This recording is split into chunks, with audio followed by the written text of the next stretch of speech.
tree house and them being in love, and so that's what I did. And in this story, the girl has a dad who is a whaler, a ship captain, and he takes the girl away to sea with him to go chase a great white whale, while the boy lives at home on land, building a tree house for them to live in whenever they get home.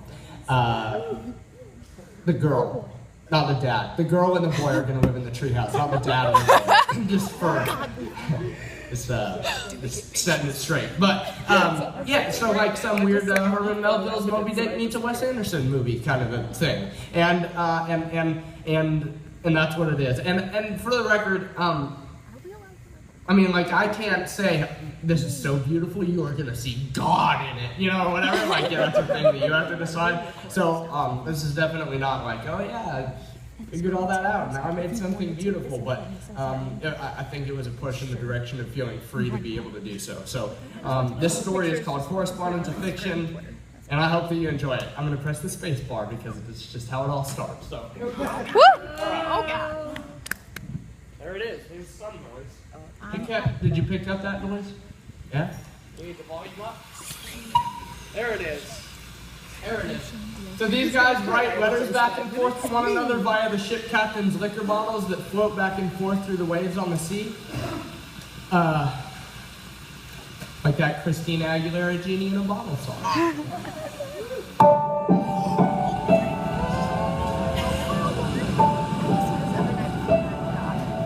You can kill those lights if you want to as well.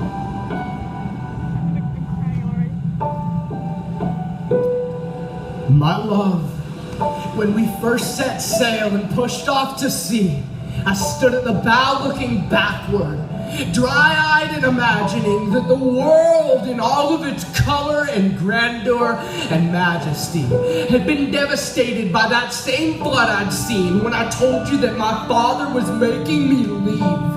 It was a midsummer night's eve, and in my heart it was a romance, that same Shakespearean tragedy, that quintessential teenage flickering that let love burn brighter in the reminiscent memories as we slowly fell asleep, cuddling beneath the stars that I wished upon through the cutout at the top of the teepee. It doubled my day as an Indian fort, with girls have cooties stitched across the seams, and at night, our secret love affair that the cowboys would have deemed a crime punishable by catgun. And sour faces, and wild, wild west make-believe I am old enough to comprehend and young enough to dream. I can still hear the rhythm of your breathing beneath that canopy, while the wind played brush on the snare and God threw his bolts of lightning, like the thunder clapped clave, to complement the whistling moving through the trees.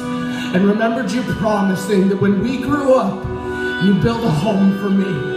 Now to start growing, and you'd curl up your fake mustache like your favorite character in your favorite movie and whisper, I'll be your Huckleberry. And in the morning, when I snuck back to my room, I thought tragedy indeed, that innocence, if ever it was, to be stripped away without a warning, my king, by grace or by fate or by luck or by mercy.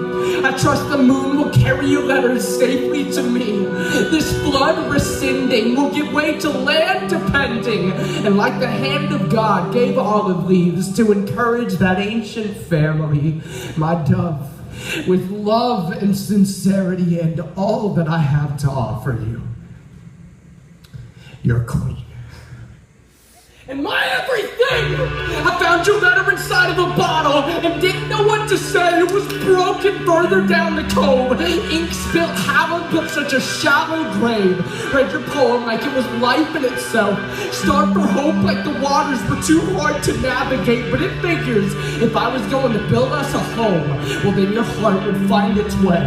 It smelled of sea salt and your father's favorite poison. And I will never, ever forget that day. College rule lines clouded by the liquor, like a watercolor painting that had absorbed the spectrum with blue and hues thereof, or like a piece of bread to absorb the damage. That bottom of Seagram shattered against a seashell. and rewrote the story that it would tell to any little girl who might pick up that whitewashed tomb, listening to the ocean, expecting the crash when at last she'll hear the echoes of your whispers. These bottles will carry my heart home, and the currents will be kind, and my lover's letters will return to me, and our children will grow to find that all is not for naught, and though all is not yet healed, their parents, they worked hard for it. And the storms honored their appeals to see that though my father is drowning, his bottles float above the waves. And though I used to dread the water, its waves will be faithful to crash every day until at last I see your face. Things aren't the same. I've been picking up splinters of lumber for the floorboards and wondering about all of our splintered promises. Like even though we didn't have control over their breaking, oaths like those don't account for much. I loved the beach for the way the breath of God rose out of the deep, and I hated the sand, but I tolerated to hold your hand and watch the sun sink into the sea. Feet buried beneath the surface, molten love buried just beneath the surface, erupting, volcanic, unable to keep beneath the surface that broke like our parents' dormant. Surface level, crater of a marriage that looked more like a coffin every time I read the note that I stole out of my father's casket before it closed. He wrote it to my mother, a woman I never met, but it made me feel just like I knew her. And this is what it said. People will come, Ray. Dear diary, grandfather's as creaky as his front porch, loads his shotgun beneath the awning, spittoon restless for rain, carpenter's chair against the whistling air, rocking back and forth, rocking, snapshot picture worth it, just like the movies. She said that he got baseball. And James Earl Jones, she said that he's got God talking inside of his thoughts as he's rounding those bases on his way back home. And if you build it, they will come. So baby listens to what the Lord said. But I've been getting pretty warm building for nearly a decade.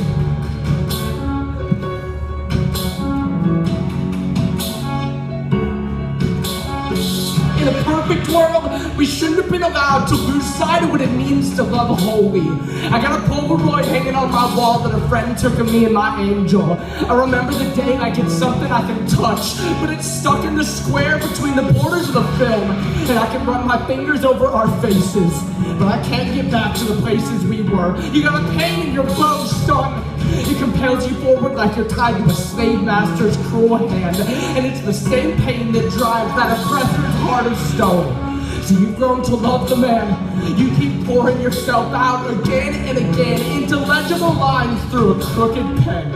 And it's painful, but it's familiar. Habit breeds comfort. I don't know what I'd do without him. In the early morning, when you fall asleep in our home, I drift back into the memories that I've claimed as my own and wonder if tonight will be a night that I hang on my wall, like I did before we stopped taking photos for being comfortable in a perfect world. We'll have albums labeled seasons, with chapter headings. We'll staple them to the corkboard that hangs at the foot of the bed. There's longevity in a memory that's spilt out in pen, and if a picture is worth 1,000 words, I've written down every one of them. I work hard, scarred, toil through the soil for the youth that I see in my friends, but these journals are moments in time, snapshots in our lives. In retrospect, age is an overexposed photo that the memories can't mend. I know my sweet seductress, and her name is Depression. I wrote best beneath that demon's destructive oppression. In those Polaroids, she drove the ink into the canvas like a slave beneath his master's cruel hand. And I hated that wig, but always wondered what I'd do without it. So I grew to love the man, and I went for change. I begged for movement, and the good Lord, he answered my prayers. But you don't know how to breathe easy when you let go of your habits, even if your comforts left you gasping for air. Dear time, grandfather's as creaky as his front porch, scent like oil in the gun barrel, dip can, kicked over the railing, sandpaper hands stuck. behind thumbtacks on my wall. I got an ache in my chest for every season I miss, and it gets worse when the snow starts to fall. There are butterflies alive in that couple's eyes, a few years since forgotten by all, and sometimes, if the phone starts to ring, I can still hear their wings when you call. I begged for movement and got what I asked for. I can picture the answer like it came yesterday, and in the land of the gods, I think that things are timeless, but all of us are still prone to decay. You know, I still lift up hope for certain smiles in those photos for us when I pray. Time is a cruel lover. She breaks her house apart at its bones. Comfort is no good reason to stand still, and idle hands build nothing that you can call your own. I mean to kill you in 1 minute, Ned, or see you hanged in Fort Smith at Judge Parker's convenience. Which will it be? That's the Duke. I call it full talk for a one-eyed fat man. Fill your hand, you son of a...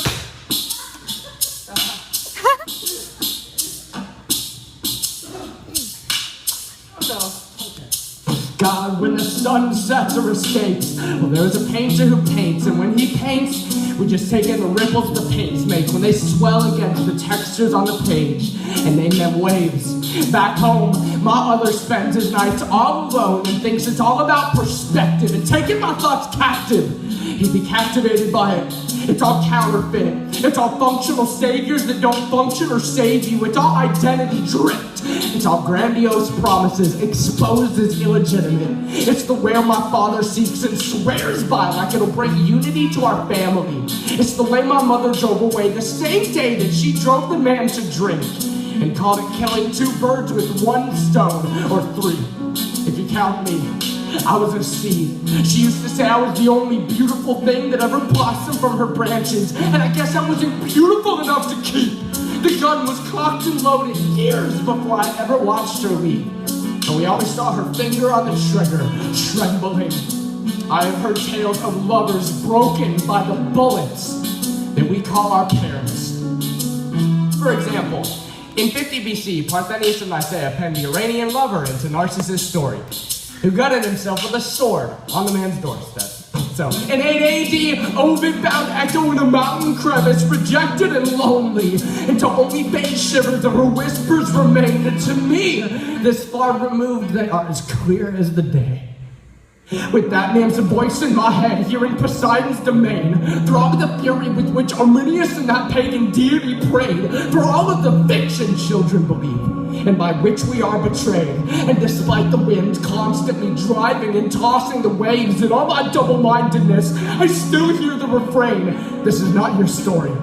When I watch my dad walk starboard, I picture a pirate walking the plank, looking down into the water, terrified, only to see his reflection and fall so madly in love that he dives headfirst into himself and becomes all that I argued with those echoes about what he deserved to be. I picture Nemesis like a John Wayne movie. I know you always love True Grit, but at the end of the script, Maddie still doesn't have her daddy back. And I hope that one day we'll be able to forgive, but until then, maybe presence is greater than answers, or revenge. If Zeus cast my mother out to Hades, she'd still be just as gone as she is now. If you sent ghosts to tell me all of the reasons why I still cannot sleep at night, I would be wide awake, listening. And if you could hear me, I would rather have you than all of my answers.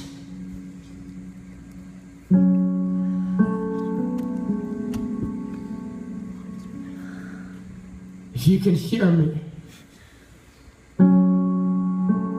if you exist, if you are real, if you can talk back to me, if you can hear me,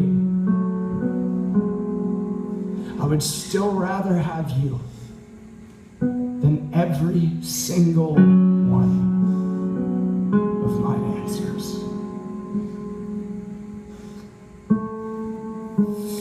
My love, while you were weighing anchor, I was weighing my options, thinking why, like knowing would satisfy. But if love is true, then the tide will carry mine to I'd drown in the undercurrent just to see myself lose our happy ending. It's the future I miss the most. 17 years from now, I want to be younger and as carefree as I can be. I want you next to me, and I want you to reflect all of the best of me. I want the fairy tale, parenthetical porch swing, metaphorically morphing our distorted upbringing into enough of a string to hang by to believe that I was a man before I got the chance to be a boy. Mother said she wanted neither. Father said I was his joy. He kept on saying things like, enjoy your youth while you can. But when the cancer started taking its toll, the roles reversed, and I cannot fathom what it is like to be eaten alive. He said he had ants beneath his skin, but even then he'd tell it in a bedtime story. Son, there are colonies of Englishmen with marching orders to see to it that the Indians become just like them, dressed up in distinguished garb to cover up their colors and civilize them. Well, he said, in a similar sense, I've got tuxedo black blood cells clothing those that bleed red. If you can laugh along with me, the irony is that I will be better dressed than I've ever been when I lie to rest here in bed. And you wondered why that Indian fort was always the one left standing. I made sure the natives won every time we played that game. And I had mud clods filled with rocks that I launched at the backs of those backstabbers. But admittedly, as you can all imagine, it was a short-lived fame. How my neighborhood friends just bleeding from their heads and everything. Life is pain, Highness. Anyone who tells you different is selling something. God, it's not true. The Dread Pirate Roberts may have been awesome, but that kind of theology is a hell of a downer to subscribe to. I know that there is beauty out there. I'm sure you can see it on the ocean, even if the crew has started to look as white as that whale they're chasing. I've been reading through Moby Dick. That book is so long. And I don't really understand any of it, but Captain Ahab is looking pretty pale. Be careful. I've been building our tree house. I hid it far enough away so that when we run, we can stay. And I wrote out the location like a secret on a treasure map. However long your voyage, you'll have a place to call home when you come back. The ladder is nailed to the trunk. I started hammering the foundation to be sure that we have something to build our future on.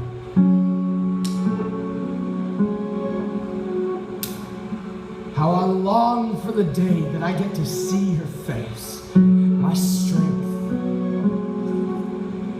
my hope,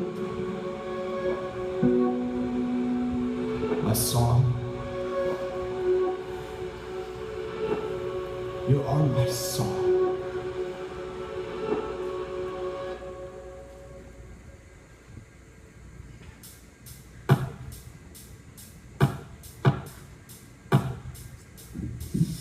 But 12 months ago today, we stood in silence, fading further and further away, and refused to say goodbye for fear that the farewell might solidify our fate.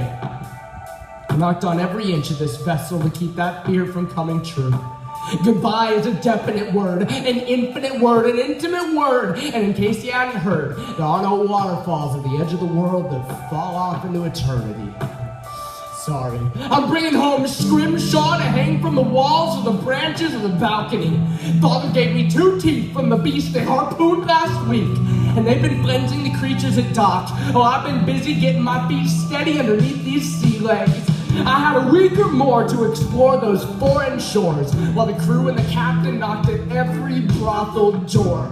And I imagine I've got scores of siblings on this island. Since the captain is an island unto himself, give it time. There are 1,000 orphans forgiving their fathers 70 times, 7 times. And I met one of them that week who became a friend of mine. And he reminded me of you.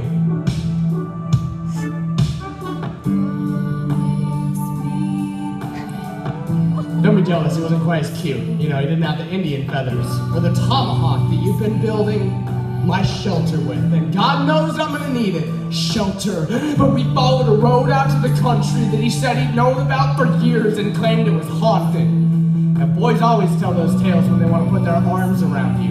Monster films were made for men on first dates. I went along. The landscape stood frigid, frost painted, and I contemplated the warm blanket that you would have been in all that cold.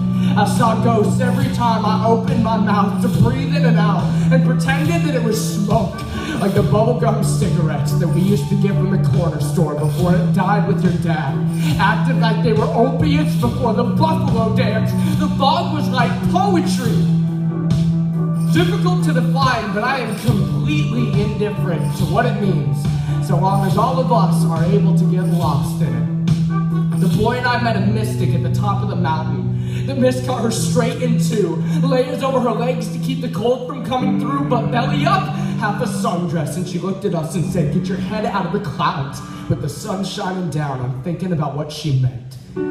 She gave a speech about separating herself and related it to the whales. Said when the seamen dig their talons in, to empty them and burn their substance for oil. Remember, they had to separate to find their true worth. And with the white dividing her skeleton frame like a personified worldview, it was the cloudiest case for dualism that I have ever heard of. She told us her feet were evil because they touched the ground, ears guilty by association because they'd heard the sound with the mind, wicked that wondered and wondered about music and sex and love and the men in the town below. And I don't know, she sounds like my grandparents, trying to distinguish between antique Negro spirituals, done damned to hell for a pagan drum beat, and unholy. I just hope that if we're a true reflection of some magnanimous other, I won't have to assume that every inherent longing will find me buried alive. You'd think that if God created everything good, she wouldn't stand up on a mountain proclaiming inanimate objects bad and demonizing the rest of creation. Against the tempo's fault, she's stuck alone on a pedestal, cutting herself in half. I want to dance to the music, drink wine to the melody, make love in our treehouse, rejoice over our son with laughter. That's gotta come from somewhere. It makes me feel alive. She was kind, but I declined to follow in her footsteps and kissed the boy on the cheek to stick it to the man, so to speak. We left for the great unknown first thing this morning. If I die at sea, I will be as holistically human as I can be and believe that I am made that way for a reason.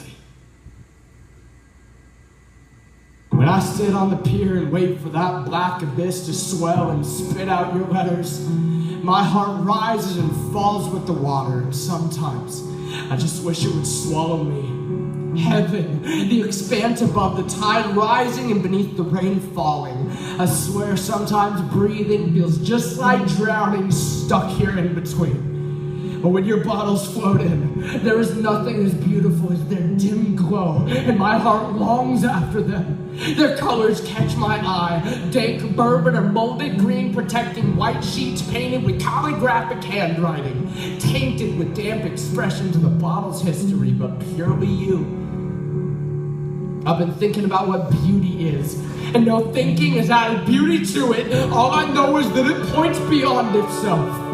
Like I long beyond your love notes, like I long for you. I've seen the entire spectrum refracting off the ripples beneath my bare feet from the edge of this weathered dock, and thought, God, there has got to be more than this. I have no idea what to believe, but beauty pulls me beyond myself like I don't even have a choice. And I know that I do not believe in nothing. Where, my love, does the beauty inside of a tree reside? Made up of atoms, identical and colorless, where the light of the sun merely vibrates and waves toward our eyes, striking tissues and moving along nerves like a telephone wire, to their endings like telephones. I do not know. There is no color in the atoms of which the tree is composed, or in those vibrations. Shape, size, color, touch, and the like are simply the names we call our sensations, and no study can ever bring the notion of beauty to the tree. When I don't know how Help me embrace the mystery. Will you come home? This tree house will not be that without you.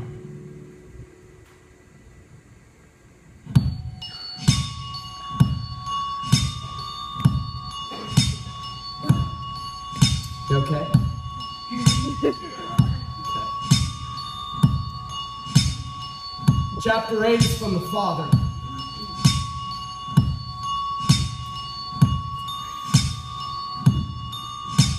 Today, the first mate told me that my men intend to mutiny, and I have condemned an entire crew in search of a fabled Leviathan that we would not have known what to do with had he existed in the first place. But we're sinking, he said, and your daughter is in love with the boy back home, dreaming that she is living his life. She's asleep in the cabin, and if you have even a hint of sobriety in between gulps from that last buoy she'll use to say goodbye, you'll turn this ship around. It's too late. We're drowning. Daughters and fathers just like mine, except theirs will live out their lives on land long after their daddies have died at sea. Some will remember them as noble men. The rest is having abandoned their roles for a pipe dream. All is good or god-awful, as their imaginations allow themselves to believe. I did not know whether I cared, or if I could not possibly care less. When we first set sail and pushed off to sea, I stood at the bow looking everywhere but at my legacy, with that blue ribbon holding up her hair, eyes locked on the boy that I made her leave. Waving, I have been chasing this great white dream for as long as catching him stood the promise that I could substantiate every reason that I've failed my family. I wanted to be a brave man. I wanted to prove to my wife that I wasn't a failure. I wanted to tell my daughter that Daddy always tried, and tried his hardest. I tried my best to make it work. My best was always at your expense, and all of the things that I idolized became my captors. Now that it's too late, I know that drifting is a deeper threat than betrayal. No one has to convince you to abandon anything. You just inevitably end up downstream. Maintain your pride and wonder why the world keeps on shifting.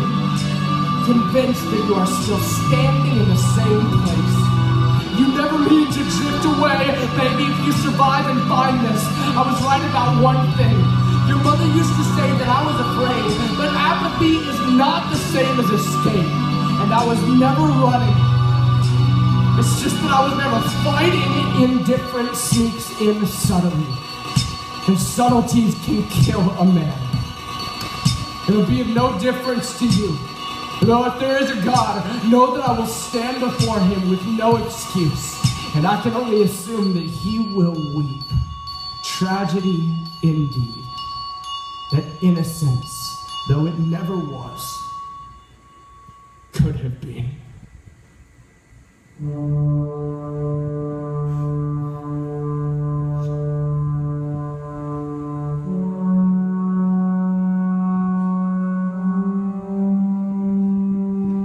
My lady, I have combed every inch of this island looking for the final pieces of wood needed to complete our wooded treehouse.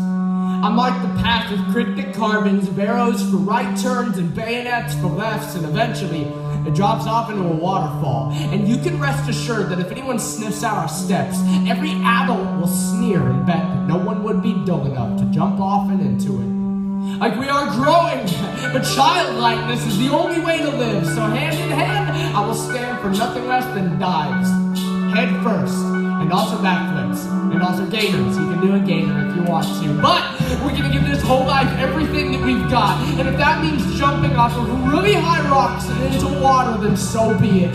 Telling ghost stories with our face-painted friends around campfires, but for the love of God, no acoustic guitars.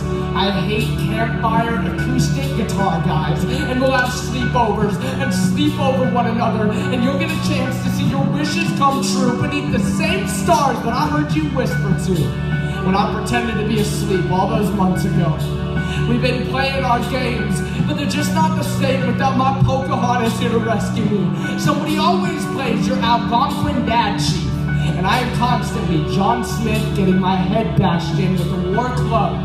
You'll probably laugh when you read this, when you don't hear any of those sounds coming up from Jamestown. Virginia is screwed. I think it's my time to come to your rescue. If all of our bottles find their way to one another, then surely our hands can too. I've been sawing off branches to make room for our rooms and pitching them together to keep the moisture from coming through. I lifted a sail from in between the logs, nailed an engine to the trunk, and stood at the front to balance and keep myself from falling off. It's not perfect, but it'll do. I'm gonna ride our house's roof to come and get you, so. The boy set sail and pushed off to sea, stood at the bow looking forward and out into everything, confident. And though we have no idea what the ocean would bring, there are some things that I just know I believe.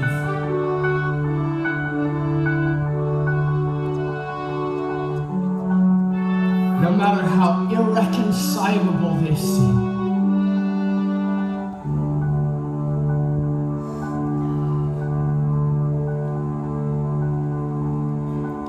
there are some things that I still hope I believe. No matter how irreconcilable they seem to me.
My king, I want you to know something that I always admired most about you. No matter how violent the storm, no matter how high the waves, no matter how dark the night, you never let the world get inside of your boat. You kept living when everyone else was sinking, and this whole life never got a droplet toward pulling you down to the ocean floor. Admittedly, this last bottle has room enough for the last of my heart because I drank the last of it myself. Hated it, by the way. Seems my father could have picked a vice that tasted better than rubbing alcohol, but hey, he gave me his last flask when he came downstairs to say that he wanted things to have been different, and I believed him. He said he needed to go down with the ship, but he wished that I didn't, and I believed him. Listen. The want to die is no longer a foreign thought in my mind. A lot of people want to, and I could have died without leaving a note behind. A lot of people do. He started slurring about a memory that he must have caught in the musty air, like a dust particle stuck to the glaze over his eyes when you were 6 years old. I stood inside of our home at a windowsill, watched you walk back from that boy's house down the street. I was sick.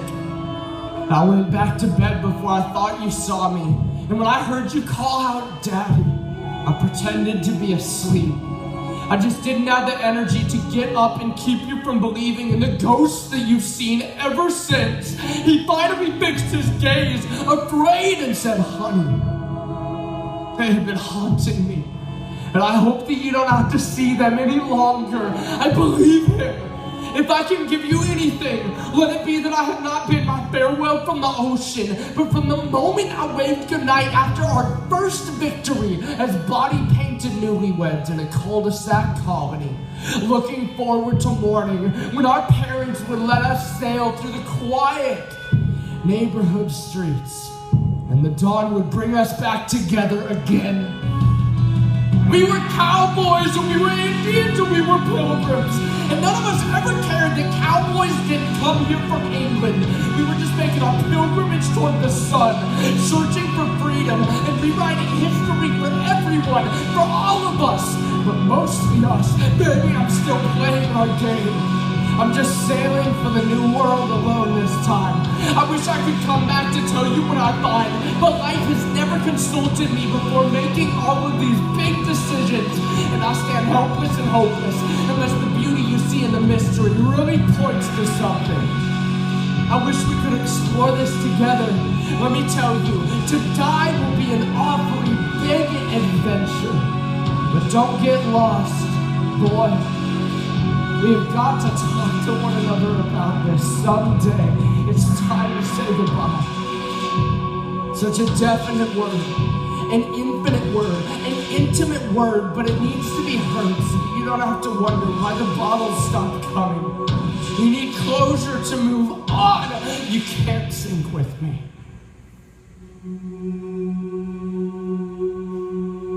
You'll get this after I'm gone.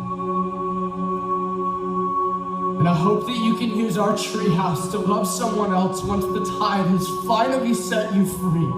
But don't tell her who you built it for. Make her believe that she's the reason you put all of those hours into protecting the purity of that place. I think that eventually you'll believe it too. I truly do not know whether time heals all wounds. That sounds like wishful thinking. But I do know that you cannot stop living just because someone else has. My love, don't sink. Please, please, please promise me that you will not sink.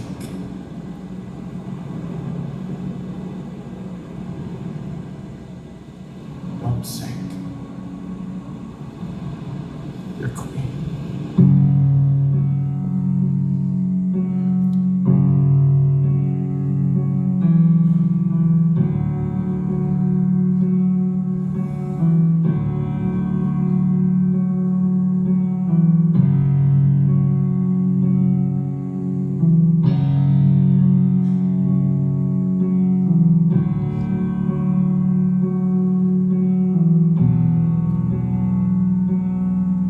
Listening, we always talked about taking that voyage together.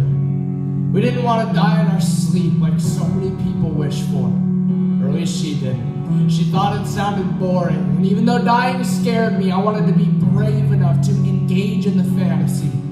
We decided we'd go out defending our treehouse against the separatists. It was inevitable. Once they'd finally discovered us kissing traitorously beneath their cootie-infested boys-only headquarters, we'd be catgunned to death. She thought it was romantic, like Romeo and Juliet, she'd say, and I'd say okay.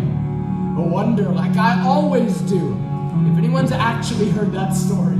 I finished our treehouse with a few scraps of dead wood that I was able to drag back to land. It seemed fitting after our whole lives were broken homes for all those shipwrecked pieces to complete one beautiful, like she might have called it redemption for a split second. As I watched the last of her craft fall beneath the surface of the water, I thought that we are all only stones in an ocean, and maybe it didn't matter that much whether we lived or died, but she was right about taking thoughts captive. I am lonely, and I can't reconcile loneliness with meaninglessness, because like beauty, it leaves me wanting for more. She is still a decision that floats out like debris on ripples that began at her stone's throw.